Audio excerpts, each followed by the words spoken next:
Allah Almighty did not create His creation and abandon them to wander aimlessly, nor did He leave them unfamiliar with Him. Instead, out of His mercy, He granted the first human the rank of prophethood and apostleship. To guide and refine humanity, He sent successive prophets and messengers. However, each of these divine missions was appointed according to the geographical and temporal needs of its era. Allah chose all prophets to be men from among their own people. They were not only residents of their respective nations, but also spoke their native languages, delivering the divine message in a way their people could understand. Worship only Allah. There is no one worthy of worship except Him. Entire ancient civilizations were introduced to morality and refinement through the guidance of these prophets and messengers. Since humanity began with Prophet Adam, peace be upon him, he was a prophet to all of his descendants. From this point onward, the concept of humanity as a single community emerged. As humans evolved over time, they also became divided due to differences in habitation, geography, and generational changes. Tribes and nations formed due to these distinctions. In the beginning, life on Earth was not easy for humans.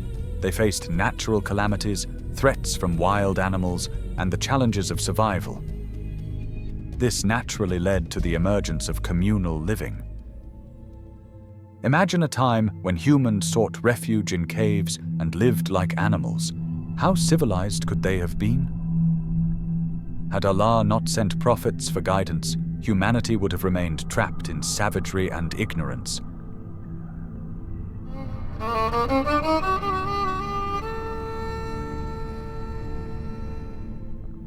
The noble prophets were sent to lead humans toward civilization. They established the moral and ethical foundations that guided human society. The teachings of Prophet Adam, peace be upon him, were passed down through generations, shaping the framework of divine law that continued to adapt with the needs of time. The concepts of life preservation, dignity, and property were not the results of mere coincidence, but rather the blessings of divine knowledge conveyed through the prophets. Now consider a scenario where humans were left in their primitive state, following only their base desires without moral discipline. In such an uncivilized society, even the invention of a simple nail would be impossible, because necessity, the mother of invention, would never arise. These humans would live merely to eat, drink, and satisfy their instincts, engaging in dominance and bloodshed. Eventually, they would perish due to natural disasters, plagues, or violent conflicts, much like animals. Their survival would be purely accidental, with the likelihood of their lineage continuing being less than 1%. If humans are studied separately from the context of the Bible, it becomes evident that their known history is the evolution of their civilization, where they distinguish themselves from other animals. However, this history is quite obscure, because the earliest forms of writing or symbols humans invented for memory, with the help of Allah, were pictorial. This should not be surprising, as Allah created humans in such a way that their minds understand only the language of imagery and concepts. This was the initial motivation for humans to transfer these mental concepts onto physical objects. It is clear that humans learned to speak long before they learned to write. Adam, peace be upon him, did not leave his descendants without language, but writing came much later. Traces of early writing can be found in ancient historical caves, where humans began using pictorial symbols. What necessity drove this? Answering this is a mental exercise, which may be imperfect or complete, but it requires a foundation of reliable information to pave new paths for intellectual research. It is highly likely that humans began listening to and remembering the stories of their elders. The cave-dwelling humans had no need to invent writing for economic or political purposes, as their economy and politics were entirely undeveloped. Thus, stories were likely the first things to which humans had an emotional attachment. This emotional connection may have sanctified these stories,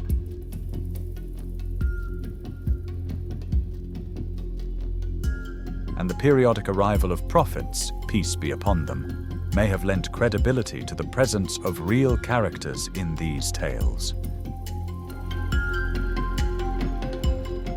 The nature of human civilization before the Great Flood remains a mystery, especially when we consider the global scale of Noah's flood.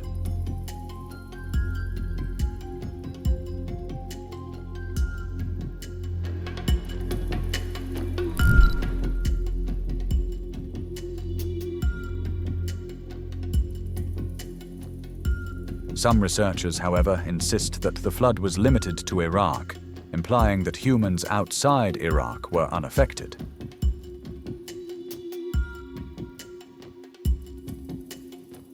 Yet, since they lacked any significant civilization, no traces of them remain. However, investigative research suggests that the cave-dwelling humans knew how to write, albeit not in a formal alphabet. They used images to convey their messages, as images represent brevity rather than detail, with the rest left to memory.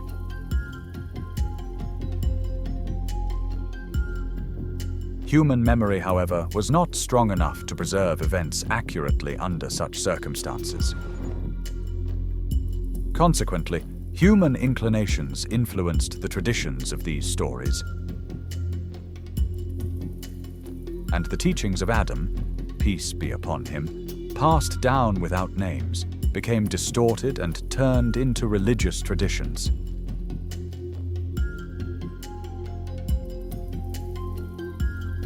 The religious inclination of that time can be gauged by the level of human development.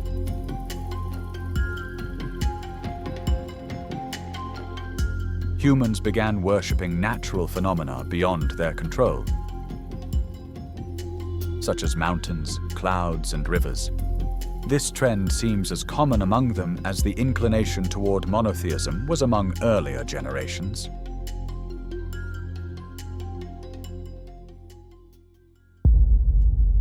In ancient times, idol worship was widespread among humans. If we connect this phenomenon with the development of writing, we uncover a fascinating link. Even the cave-dwelling humans of prehistoric times were idol worshippers, and their ability to translate imagination into material form only reinforced this practice. Before humans could write, they already knew how to speak. God is the one who accepts a human being along with their flaws. In their perception, all natural phenomena were living, intelligent beings. Their imagination made them feel powerless in front of these forces, leading them to believe that natural changes were caused by superior or divine entities. They saw rivers as mighty deities, mountains as sacred objects of worship, and the flashing of lightning, the rising and setting of the sun, and the waxing and waning of the moon as mystical events beyond scientific explanation. For these early humans, these celestial and terrestrial elements were not just natural occurrences. They were conscious, powerful beings, gods. To avoid their wrath and seek their blessings, people believed they had to please them through rituals and offerings. Over time, this belief system led to the organized worship of strange and fearsome gods and goddesses, which in reality were nothing more than personifications of natural phenomena. As devotion deepened, humans sought to understand what pleased or angered these deities. This gave rise to elaborate mythologies, sacred symbols, and dedicated rituals. Eventually, offerings, including animal and even human sacrifices, became a common practice, reinforcing the power of these imagined divine entities over human civilization. The most advanced philosophy that emerged from human empirical experience was idol worship. It is important to understand that the belief in one true God was originally established among humans. However, due to their unfamiliarity with the scientific principles behind natural phenomena, they gradually deviated into polytheism. Given their ignorance, it was only natural for them to be misled, and it is unsurprising that this misguidance spread rapidly. From this, one can conclude that idolatry, which stands in direct opposition to the teachings of the prophets, i.e. monotheism, is a clear result of ignorance regarding empirical sciences. The deeper humans sank into this abyss of idol worship, the less they contributed to meaningful progress. Instead, they became engrossed in serving their false deities and weaving imaginary tales around them. It is within this context that the mission of Prophet Noah, peace be upon him, becomes deeply significant. His relentless call to his people to turn back to Allah is well understood in light of their deep-rooted attachment to idolatry. However, their stubbornness and aversion to the truth were not a failure on Noah's part. Rather, it was their own fault that they faced divine punishment. They clung so tightly to their illusions that they became deaf to the voice of truth, until their defiance and impurity were finally washed away by the flood.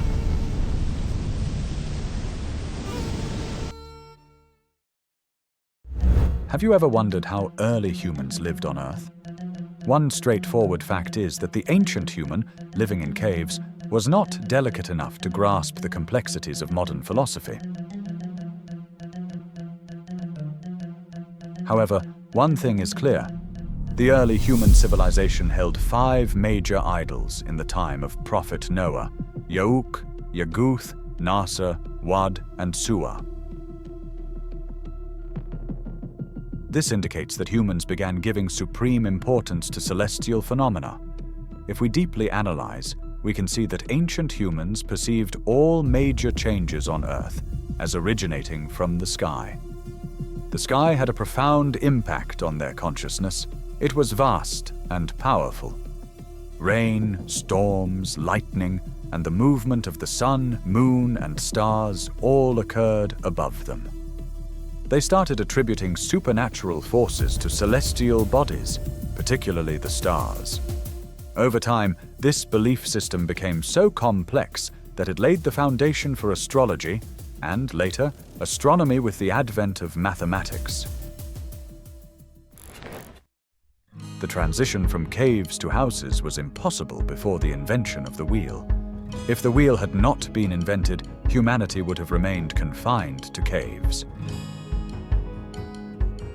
The wheel enabled the transport of goods, leading to the construction of artificial dwellings.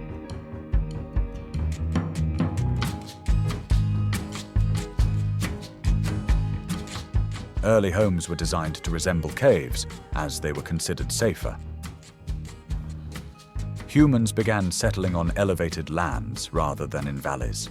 Small settlements grew into neighborhoods, but this transformation was not without conflicts.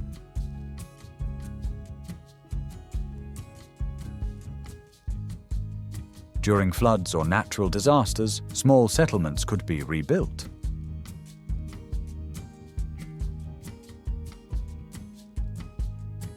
However, as human needs grew, conflicts increased.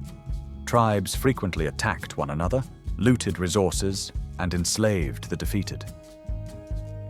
Even when humans moved from tents to permanent houses, these attacks did not cease.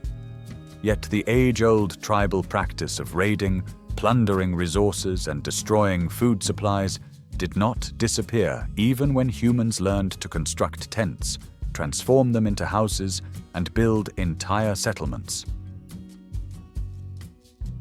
These settlements were often attacked during the day or night, and slavery emerged in the form of powerful tribes subjugating weaker ones.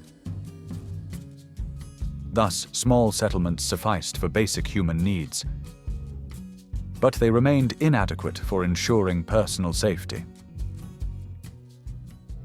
Temporary walls were built around these settlements to protect against wild animals at night. But they offered little defense against fellow humans. The concept of tribes gradually evolved into the idea of nations, though it was not clearly defined at the time.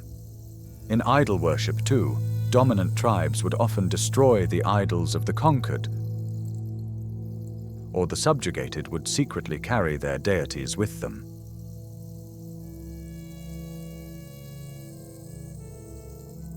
Over time, the gods of the vanquished became integrated into the religious practices of the victors after 1 or 2 generations. In this way, the distinction between different tribes was both a marker of identity and a vague notion.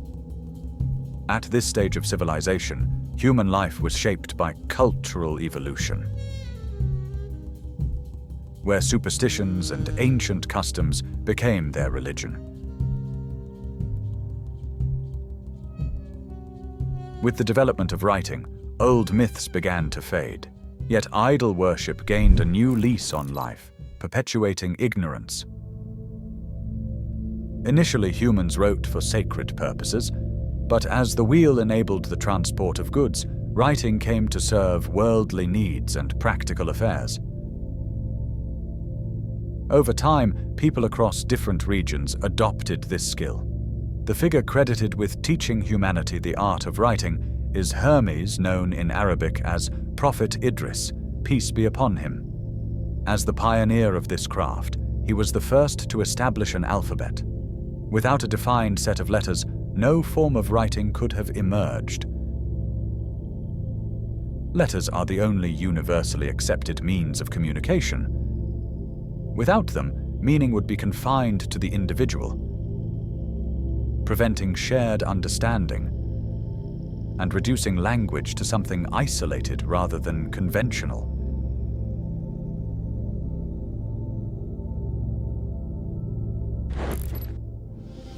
Thus, Allah granted humans the ability to write with the pen. Using prophethood and messengership as a means of their reform and intellectual refinement. Now, despite being mortal, humans have been endowed with the capability to convey their thoughts and words to those whom they could not meet due to spatial or temporal distances.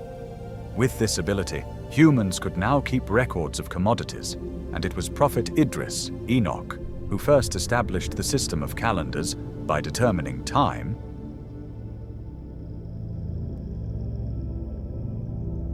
For before him, humans were unfamiliar with chronology, although the Jews, based on biblical records, trace the calendar back to Adam. This is speculative rather than factual. The true credit for developing the calendar belongs to Idris. Some believe he was from Greece, while others associate him with Egypt, but such attributions are baseless. This is because, before the Great Flood, geographical boundaries and nations were not as they are now, making it incorrect to categorize Idris as Greek or Egyptian, although Egyptians and Greeks were indeed aware of his existence. Similarly, the foundations of early medicine were laid by Luqman, the sage who provided clear guidelines that eventually enabled modern medicine to achieve organ transplantation. His expertise in using herbs for treatment and understanding their properties led to a tradition where every tribe had at least one individual who could treat the ailments of his people.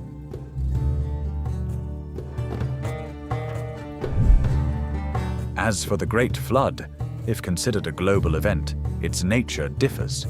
But if limited to the destruction of the then civilized world, it is plausible that human populations survived in certain remote regions. Those who endured may still exist today in the form of primitive tribes. However, this remains a hypothesis, one that could be refuted with counter-arguments or perhaps proven entirely accurate.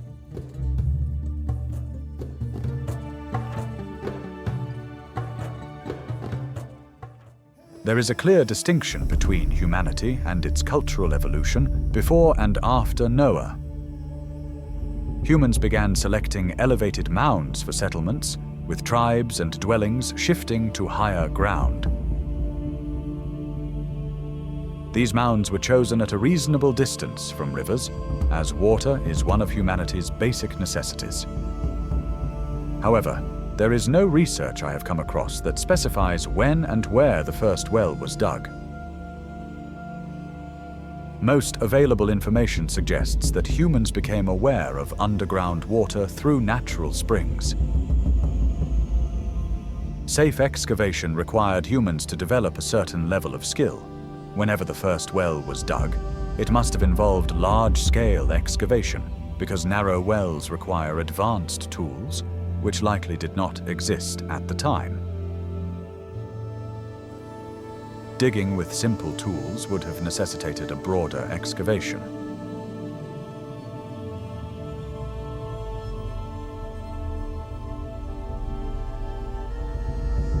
Additionally, humans moved from carving stone to baking clay bricks for constructing houses, marking rapid civilizational progress. However, there were still many things beyond human reach, and people continuously pondered both personal and universal concerns.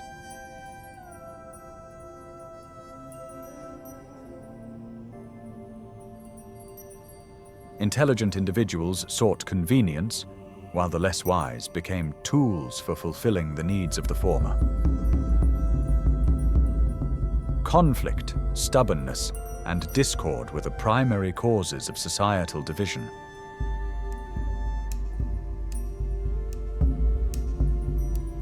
When humanity once again fell into chaos, it did not revert to previous errors in the same way. Instead, this time, people abandoned absurd beliefs only to develop a new form of misguidance. The alienation from divine attributes and the perception of deities as independent entities led to idol worship. This was more severe than previous forms of polytheism because it was now based on a solid philosophical foundation.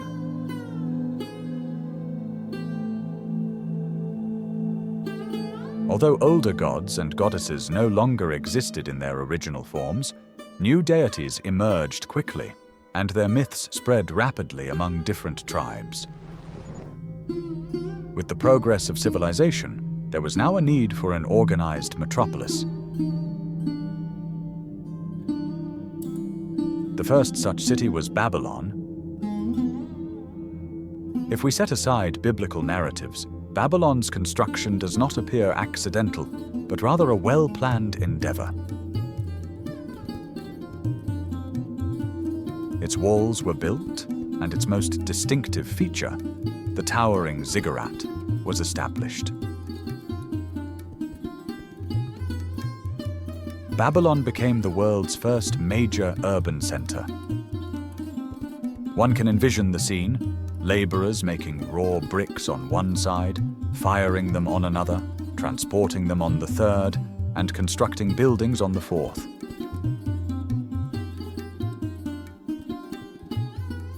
For those witnessing this development, city building would have seemed an ordinary part of life.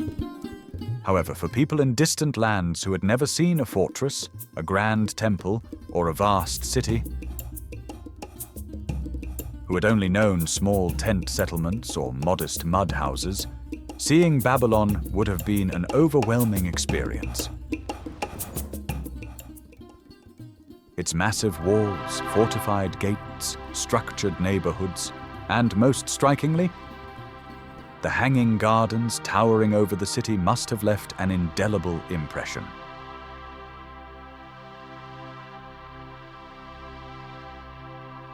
For someone unfamiliar with such a civilization, the sight of Babylon would have been awe-inspiring.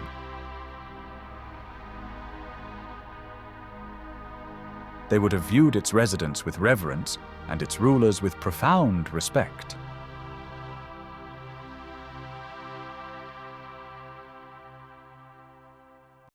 the deities worshipped there would have seemed magnificent beyond doubt. This reflection allows us to understand how Babylonian idolatry spread across the world. Similarly, in the land of Ur, a great temple was built as an attempt to connect with celestial forces.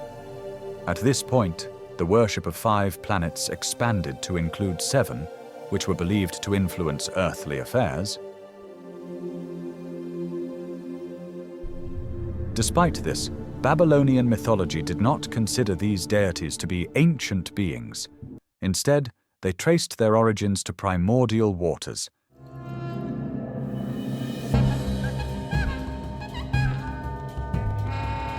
Tiamat, a monstrous entity from which the gods were said to have emerged. However, I believe that every scholar has interpreted Babylonian myths according to their own perspectives.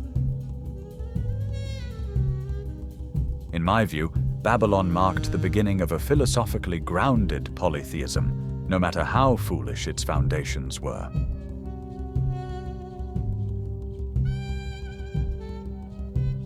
People generally accept whatever explanations satisfy their intellect. And because celestial phenomena held immense significance in Babylon, they became the focus of religious devotion. Over time, other tribal gods and politically dominant deities were also partially accepted into the Babylonian pantheon.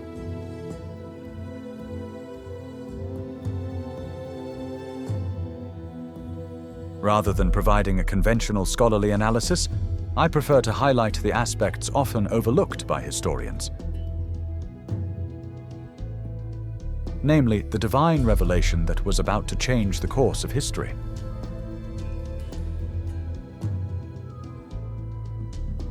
It was in this very land of Iraq that Ibrahim was born. As the son of Azar, Terah, a religious leader, he became the most powerful and effective voice against the worship of celestial bodies. His call still echoes today. Ibrahim openly denounced all forms of polytheism and, like the prophets before him, invited people to the worship of Allah. Allah transformed his struggle into the foundation of a nation, one that became known for its belief in the oneness of God.